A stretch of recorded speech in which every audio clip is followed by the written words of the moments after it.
diba? What was the experience like sa inyong tatlo? Kasi, is this your first time na nagpunta kayo sa Japan? First time kayong tatlo? Si Vince? Ako po, more on Tokyo. Sa Sapporo, first time ko po doon. First time sa Sapporo. O, nandun talaga ang snow eh. O, doon ang skiing talaga ginagawa. Pero how was the experience like? Simulan muna natin kay Denise. At saka kailan ito sinut? Sinut po namin to January. January po namin sinut kaya sobrang lamig po nung time na yun at sobrang lakas ng snow. Ako po, sa akin, first time ko rin po kasi makalabas talaga ng bansa. So, sobrang excited po ako makapunta lalo na Japan agad, di ba? Yun po, sobrang nag-enjoy naman po kami doon, naglaro-laro din po kami sa snow.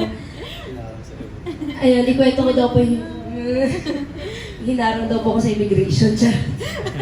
Bakit? First time ko po, mahirap lalo na may kulay yung buhok ko nun, tapos orange siya, so parang akala nila magti-TNT talaga ako doon. Kaya medyo nahirapan po ako. Mga 30 minutes akong pinakaba sa immigration. Yun po. Na-hold ka kahit papano? So, Mga you were set aside pag 30 minutes. Opo, diba? opo. Kinausap po ako ng masisinan. Umabot pa po kami sa birth certificate ng nanay ko. Yun po. Ayun po. Sa Sige, kwento mo sa amin. Kwento mo sa amin. Maganda yun eh. Nung nandun kami sa airport, syempre, una kinakabahan na po kasi marami nang napapanood na hinuhold talaga. Tapos, nung nandun po ako, tinanong ako, anong pinunta mo dito? Shoot po, gato ganyan. Tapos, hindi ko po alam yung iba kong isasagot. Siguro nakakita sila ng onting na bagay na gusto nilang punahin. Tapos yung pinunta po ako dun sa parang cube na kinausap po ako ng masinsinan. Anong gagawin mo sa Japan? May kamag-anak ka ba doon? Tapos sabi ko, opo, nandun po yung kapatid ng nanay ko. Nandun din po siya, gato ganyan.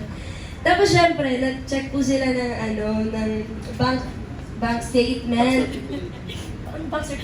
Bank statement, walang laman yung bangko ko. So, for tourists, syempre kailangan may pera pag, di ba?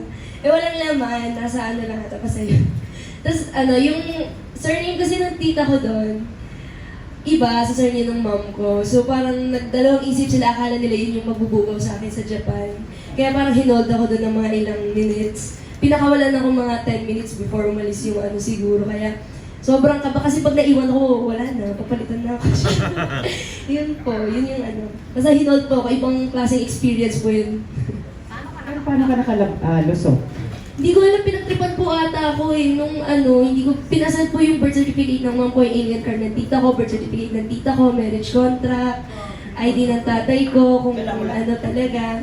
Yun know po, before ako nung malapit nang umalis yung plane, pinaalis din po ako, pinapasok na rin po. Kaya parang... Dito pa yan? Pilipinas po. Dito pala. Opo. So baka trip lang. Akala ko naman doon na may isang migration sa Hindi Japan. po, sobrang bait po ng mga Japanese people dun sa airport. Dito talaga siya. Dito ka pinahirapan? Alam na. Oo, dito. Sobrang...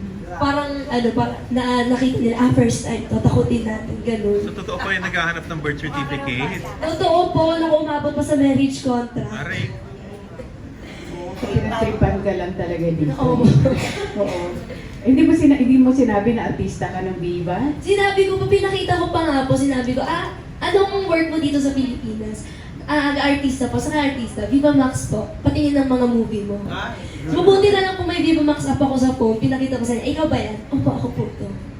So yun, okay, punta ka na. Yun po. Umiyak ka ba? Naiiyak na po.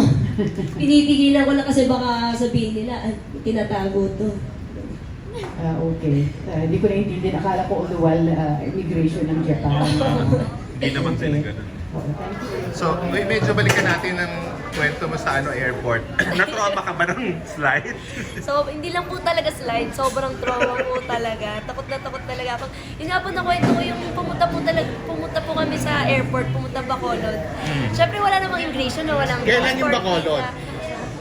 Hindi ko na rin po maalala, basta this year din siya. After ng Japan. Oo po. So, nandun pa yung trauma mo? Ando po talaga, sabi niya, kailangan bang passport dito? Kailangan passport. Hindi na passport. Sure ka te, dito ka lang sa tabi ko, hindi ka lang gagawin ko. Ganun. Ano ba? Walang Isang passport? beses po nangyari sa airport talaga na hindi naman dapat matakot, pero natakot ako kasi may hinanap sa akin na hindi ko maalala eh. Natakot ako kasi bakit hindi na naman ako papuntahin.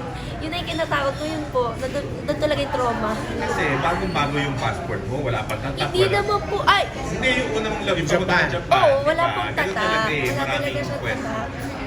Kaya yun, sabi nila trip lang daw nung mga yun. Eh nung Parang nangyari sa akin yun, after, nagsilabasan sa TikTok yung mga nagsilabasan sa TikTok yung mga, Oo, yung mga- stories nila sa naiyangan, Correct, mga oo. ganun yung nangyayari na hinanapan sila ng birth certificate. Siguro dapat gumawa ko ng TikTok noon. Sinabi ko yung pati marriage certificate ng pag nanay at tatay ko sinabi. So yun. Mag-invite ka na. Ayun. Hi po, I'm Denise Esteban of Viva Max. Iniimbitahan ko po kayong panoorin ang Japino sa November 10. Ayun, magandang po itong movie na to. Dapat niyo po itong abangan. Maraming salamat po. Yeah.